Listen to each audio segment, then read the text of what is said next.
real quickly, when I talk about inclusive mindset, I'm talking about specifically three things, right? The first thing is, as Colonel talked about, was having what we call intellectual humility. And some of you that are professors that teach in behavioral sciences or social sciences, science, I think you probably understand this term. But basically, it's the ability for you to admit that you might be wrong, right? And sometimes for some of us, that's the hardest thing to do when we've been having success doing it the same way all the time. At some point in time, though, we have to think about changing that. The second thing is what we call, second component of an inclusive mindset is what we call psychological safety.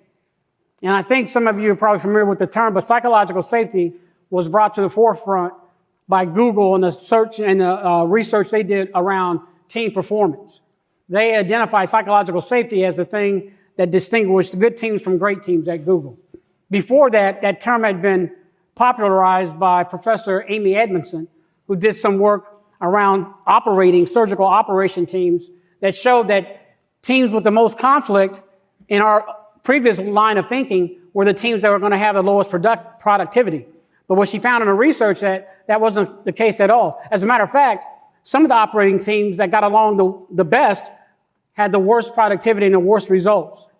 It was the teams that had conflicts in the operating room, healthy conflicts, that had the best results. And what I mean by healthy conflicts is they focused on the problem, not the person, right? So that's what we call psychological safety. And the third thing is this whole notion of pro-sociality, which is, some of you might be familiar with Adam Grant. He's a psychologist, I think at the Wharton School of Business or Penn University. But he wrote a book a few years ago called Give and Take.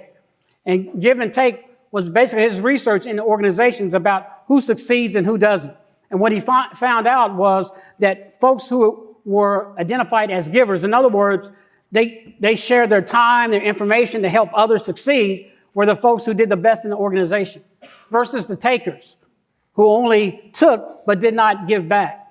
And so it's those three components of an inclusive mindset, a way to think that can help you kind of get more involved and create that connection between your students. So can I go ahead and bring my slides up, please?